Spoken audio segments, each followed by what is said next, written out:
Good morning, good morning, good morning. I'm back with you. I'm back at you. Um, Jonathan Harris coming back at you. It's April 22nd. Today's Wednesday. And I want to call today Wicked Wednesday. Wicked Wednesday. And my Wicked Wednesday candidate for today, of course, is Donald Trump. You know, the question today is do you guys think that we should open the country back up or not? I want you to ask yourself that question. And I'm going to give you my take on it and my opinion on it and how I feel about it. And I'm going to tell you how I feel about it. Personally, I think that it's insane. Totally insane. I haven't seen any numbers that suggest that we are safe enough when it comes to this coronavirus, or whatever it is, technically whatever it is. But I don't see any numbers that suggest that we're safe enough to even conceive opening up this country. I don't quite understand it. I know that there are people that are protesting, that are saying that it's time to open up. You know, we need our businesses. We need to get the country back going. We need the jobs. We need to open our businesses back up. And from their point of view, I understand that. There are a lot of people that have businesses. A lot of people have certain, way of living. People have lives that must go on. And, the state of this country right now is rough. And it's rough for everybody. But unfortunately, man, we have to stay quarantined. And I personally just don't feel as though that we're at a point in this country that we're really ready to open this country back up. I haven't seen any numbers that suggest that we're at that point of opening this country back up. Me personally, I refuse to be a lab rat. I refuse to put myself on the front line in as far as experimentation purposes. I refuse to do that. And I suggest that if you're anybody with any common sense, you'd refuse as well. I mean, if you really think about it, if we were to open this country up, I think the death toll is going to go up. And I think that there's going to be a lot of those people that want to prematurely open this country back up, and a lot of those people that are protesting to open this country back up. I think a lot of those people, because here's the thing, we're going to open back up. I believe states like Georgia plan to open up Friday, I believe. Some of the beaches in South Florida or in Florida have opened up. And we're going to open back up. The thing is that a lot of those people that are protesting, I believe that a lot of those individuals, once we open back up, are going to be very, very, very sad. A lot of those people are going to regret the fact that, they protested and opened back up. See, I'm going to tell you, with a lot of those people, money is their ruler. Fortunately for me, God is my ruler. And he gives us common sense. He gives us godly wisdom. And do we need money? Absolutely. Do I need money? Absolutely. 100%. But money isn't my ruler. Because what money does is money blocks out any sense of common sense. Any common sense. It supersedes Everything else in your mind, your cognitive mind, you know. And I'm just not one of those people. And the reality of that is that I'm one of the people that actually do the work, for these people that are begging to allow the country to be opened back up. So, and what I can tell you is that um, even at my company, which I was, when I was working at my company, I was grateful that I had a place to go and a job to go to, but I'm the one that's on the front line. And of course, it's by choice. Nobody, made me or forced me to go to work at that company or any other company. But I'm just saying, for my safety and for my health, I see that George Poole is tuned in. Good morning, George. Money is the root of all evil. Absolutely, absolutely. But let me just clear that up because I hear a lot of people say that money is the root to all evil, and a lot of people get in the mindset to think that money is evil. No, money is needed. Money is a necessity. And money being the root to all evil, let's understand something. Let's look at the operative word in that statement, right? Money is the root. It doesn't say money is evil. It says money is the root, which means the root is the basis, which means the foundation. So if money is the root and money is my foundation, then money can then become evil. And that's if I worship money.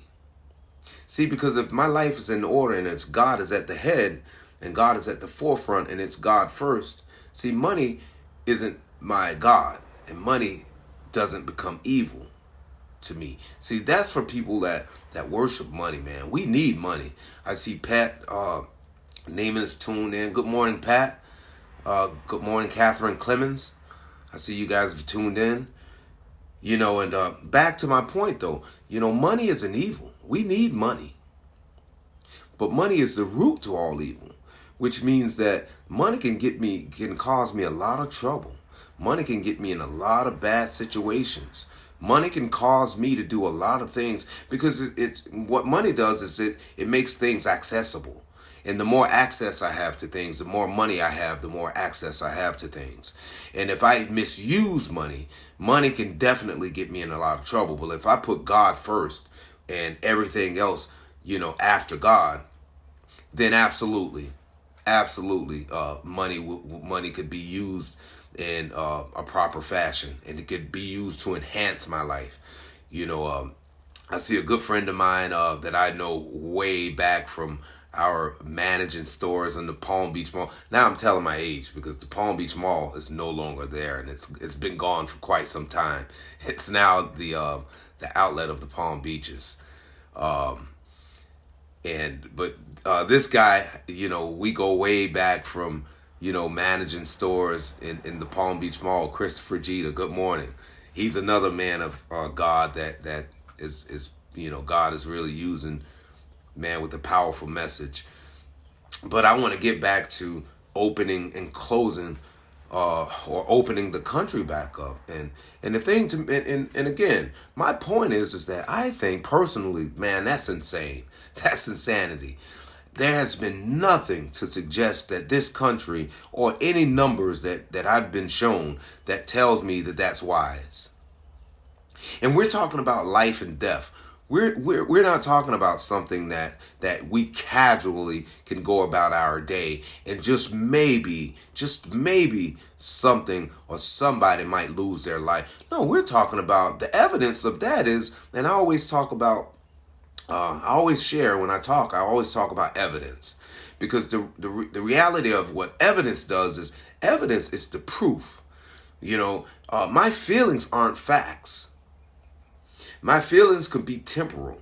Sometimes my emotions and my feelings can override my mindset, my way of my perception, my way of viewing or seeing things. But the reality of it is that when I'm at a point that I tap into what the facts are, that's when I get a pretty much a clear-cut understanding of what's factual and not what my feelings tell me. Because a lot of times my feelings are off. A lot of times my feelings aren't telling me what it really is. And the facts are, these are the facts. People are dying. People are dying. I see Chris has chimed in and he says, good wisdom, bro. The love of money is the root of all evil, but the lack of money will make you even more evil. And I couldn't agree with that. Much even more. I mean, that's absolutely a fact. The lack of money. We need money. But we need money, but it's not evil. And the thing is that, and I encourage people to study their word, man, to read the word for yourself, to gain to pray to God's Holy Spirit, man, so you get some true understanding of what the word is saying to you, what God is saying to you, because so many people knock people for saying, well, people got money and this person got this amount of money and that person has that amount of money. And when we look at people that have money, we automatically assume that those people are evil or they're wicked or whatever the case may be. No, some of those people are just blessed. How about that? Some of those people are just blessed. Now, and a lot of those people that are blessed are doing some good things with their money. So think about it. If you're put in a position that you acquire a certain level or a certain amount of money, your job is to do some good with that money, to help somebody with that money. And if that's what you're doing, then hey man, kudos to you. Kudos to you. But money is not evil, it's needed. But I don't want to stray away from today's topic. And man, basically, it just befuddles me, to even think about the thought of going back out. I mean, what has changed? That's what I ask myself. And I want you guys to ask yourself, what has really changed from the first time that, not in the very beginning when they were talking about, oh, there's some coronavirus and it's in China, it's not in the United States, and it's just their problem. And then it kind of dwindled on into different countries. And then all of a sudden, for some odd reason, mysteriously, it ended up being a major thing in the United States now. And I'm talking about that time when people started losing their lives. I mean, what has changed since then? I have seen no proof or any evidence to suggest that we're at a place that we're ready to open this country back up. And what and I was explaining to somebody the other night, I said, I'm going to be one of those people that leisurely, hesitantly venture back out into the world. Yeah, I'm not going to be that first wave of people to run back out and, get back out into the world and say, hey, man, it's safe and it's good and everything is great. And let me just go back out and just take a chance at my life, my life. I mean, what does life really mean to you? Because here's the thing. See, some people have money here and some people have life here. Right? Some people have money here and they have God here. I'm not perfect, but what I'll tell you is that I try to keep God here and money and everything else here. Because at the end of the day, man, if we prematurely open this country back up, I don't care how much money you're making at your job. I don't care how much money you have saved up. You won't be able to spend any of that money if you're no longer with us. See, those people that are panicking, and those people that are looking at their bank accounts, and those people that are quarantined and they're watching their bank accounts and they're watching their money dwindle. See, sometimes it's funny how God works, because sometimes he allows us to go through situations to get our attention. Maybe the love of money,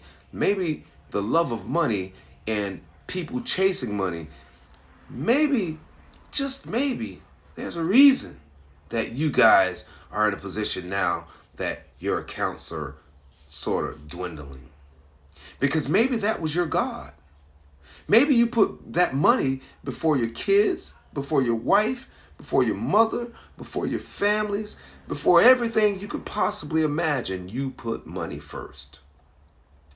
And maybe this is a situation to kind of get everybody to focus and to hone in on whatever areas of weakness they might have.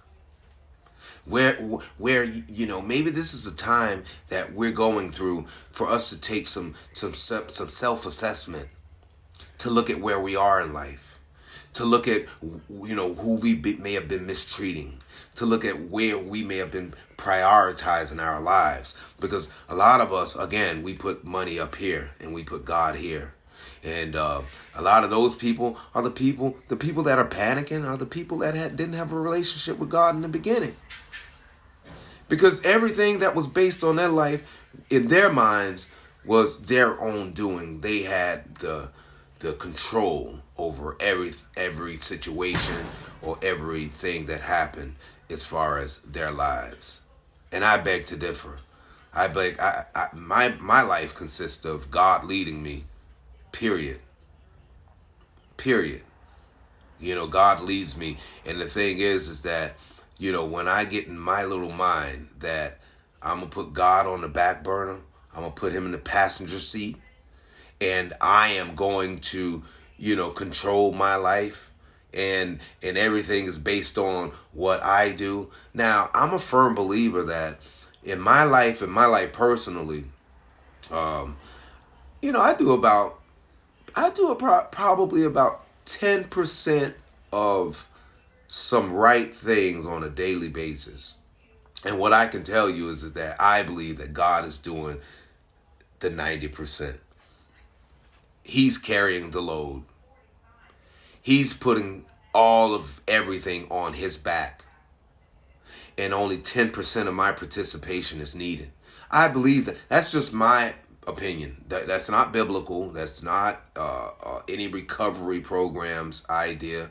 That's just my opinion. I believe that I do about 10% of things right on a daily basis. But those 10% of those things, it has to be, some right things involved in that 10%. And God does the rest, man. He carries the load. But what I'm telling you guys, you people that put money first and that are panicking, you guys are sheep to the slaughter, man. You guys are pigs to the slaughter. I'm telling you, if you're putting money first, those people that are panicking, those are the people that are protesting, saying, man, hurry up and open the country back up. Hurry up and open the country back up. And what I'm telling you is that that's dangerous. And what I'm telling you is that the government's sitting back watching to see, we're lab rats, we're guinea pigs. We're going to see how the numbers are going to change. We're going to see what's going to happen as far as, is there going to be an increase, or is there going to be a decrease, or is it going to kind of be stable? But here's the thing, when it comes to my life, I'm just not willing. I'm just not willing to go back out and be a guinea pig, man. I refuse. Now, I have bills just like everybody else, man, and I need some money just like everybody else. But again, I'm telling you, you people that are putting money first, and you people that are begging for this country to be open back up, I tell you, man, I don't know what you're going to do with the money that you're making or the money that you have when you're not able to be here to spend it. Because I'm telling you, man, these people are experimenting with your lives. And when are we as American citizens going to stand up and say, hey, man, my life is worth something? When are we going to stop allowing these people to play with our lives? Because there's a lot of things that we don't understand when it comes to levels of government or, the Capitol or Washington, D.C. There's a lot of things that we don't understand. There's a lot of things that we don't know, and we'll never know, right? But what we do know is that people are dying. That's what we do know. That's a fact. We do know that people are dying. And when I say that, and when I tell you that, what I'm telling you is that as a country and as citizens of the United States, because this thing is a worldwide thing, but I live in the USA, and I'm going to tell you, as a citizen of the United States of America, what I'm telling you is that when are we going to stand up and say, hey, wait a minute, my life is worth something? I might not have all the facts about what's going on in the government, but what I do know is that people are dying. And it's up to me to make a decision to say, hey man, no, not today. I will not partake in your foolishness. I will not be a part of your foolishness, because us opening this country back up, the governor opening this state back up, man, we're rolling the dice, man. It's like Russian roulette. They're playing games with our lives. And we can't allow them to play games with our lives. So please, people, if you're able, and I know that some people are going to make the argument that, hey man, I got to feed my family. Hey man, I got to pay my bills, and so do I. But what I can tell you is that, to the very, very, very last minute, man, or however long I'm able to stay the hell away from masses of people and partake in, venturing back out into the world, man, I am. I'm falling back. I'm gonna fall back. I'm gonna watch. I'm gonna sit back and watch and observe. I'm gonna watch this thing play out, and I'm gonna see how it plays out, because I tend to believe, and this is just a theory. It's not factual, but it's my opinion and it's my theory. And I tend to believe that not enough people died. There haven't been enough lives lost.